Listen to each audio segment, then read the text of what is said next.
Alright guys, I'm making you a quick video. I'm showing you everything there is to swiping. First things first is that this is Grabify. This is a website that's used to trace IP addresses. When I was first getting into this game, the first thing I was running into was like a bunch of scammers.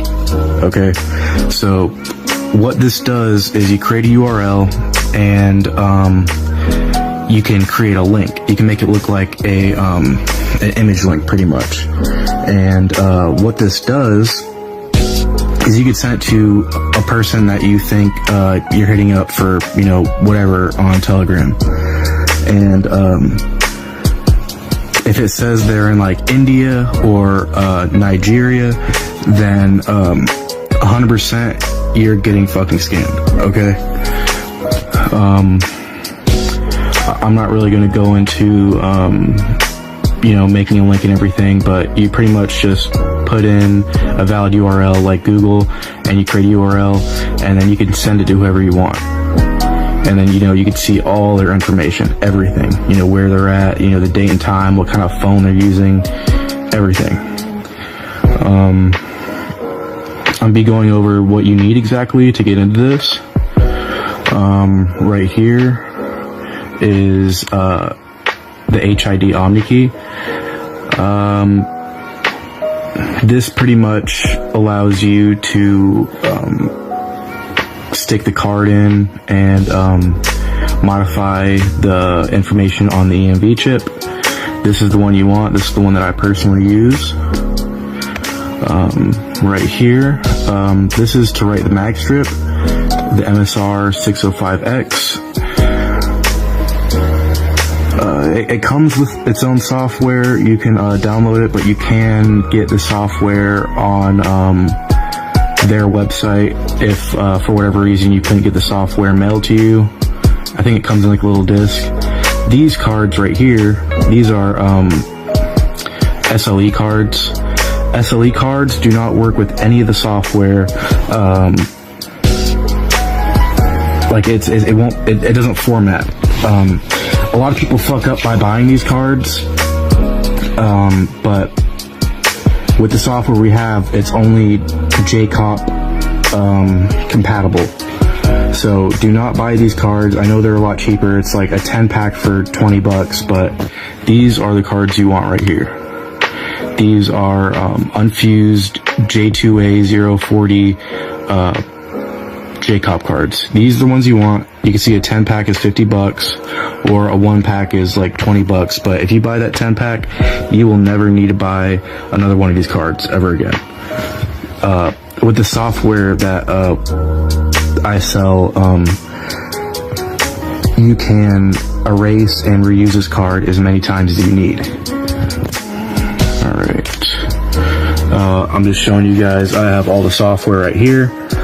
I'm going to show you guys what I'm talking about with the JCOP cards. See right here, the Java cards. These are the only cards that are compatible. See the J2A040. Nothing on here is SLE. If you buy a SLE card, it will not work, period. Okay. This is the ATR tool. This is the way of setting the bank. Yeah, I'm sorry, I'm recording off my phone, so it's like kind of shaky, but this is pretty much every bank in the world. Right here.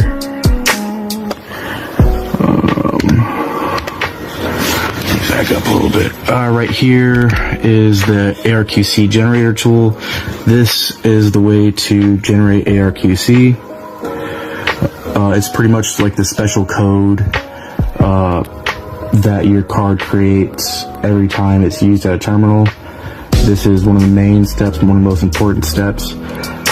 All this software I am selling for $100. It's the cheapest you're gonna find anywhere, and everything is legitimate. This is JCOP English. this is the way you clean the data, delete the JCOP files, reformat the card to whatever you need. See, Visa, MasterCard, Amex, debit. I've never used the debit one, I just use credit, but these are the main 3 ones right here. And like I said, you can erase the data off the card and reuse it as many times as you want. Right here, crypto calculator. Oh, there's a little Santa on there now. I mean, snowman. Okay. Right here, application diagrams, EMV 4.2. Pretty much what you do, you put your card number right here, and then you press the green lock, and then commission session key, you press the green lock again, and then you go over to ARQC and press the green lock again.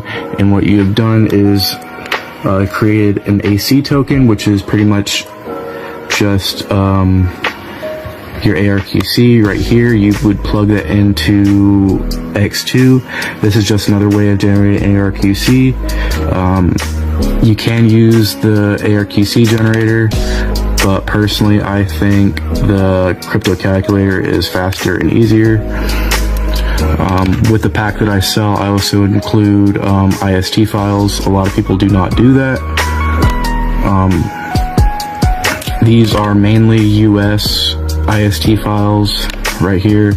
As you can see, Bank of America, Chase Bank, JP Morgan, Citibank, Credit One, JP Morgan, Capital One, Discover. As you can see, there's like thousands on here, so yeah, there's pretty much everything you need. Let's see, what have I not covered? Oh, X2, the most important one. Right here.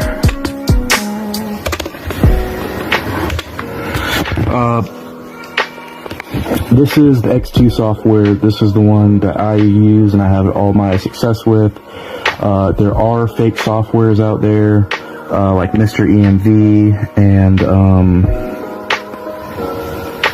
I've seen ones with like rainbow letters or green letters. This is legitimate software. This is the one that you want. This is the official software. Right here, you can see EMV, IST generate, IST load. IST generate, this is pretty much the way that you can create your own IST files if you need them. The only bad part about it is that you need the physical card. So what you do, you would create a ZLD file, and then you convert that ZLD file into an IST file. And then you go over here and then load the IST right here. Right here would be where you copy and paste your ARQCs. There's the country code, the currency. I believe the US is 8080. This is where you put your track to information. Application label, it would be either Visa credit, all caps, MasterCard credit, all caps, or, other way around. If you had a debit, it would be, Visa debit or MasterCard debit. Oh, another thing I didn't cover. Let me go back to X2. Immediately you got fucked over when you click on this tab here and it moves. Your software is legitimate, or one of the signs your software is legitimate is if it doesn't move at all, which I'm clicking on it. As you can see, click, does not move. Alright. Right here is Card Peak.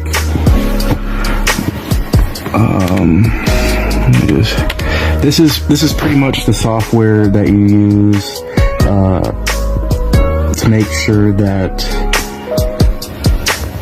you did everything right. So before you leave the house, when you're going over to the ATM, you want to do this first, because it tells you if it's valid for international transactions, in-store purchases, ATM transactions, that sort of thing.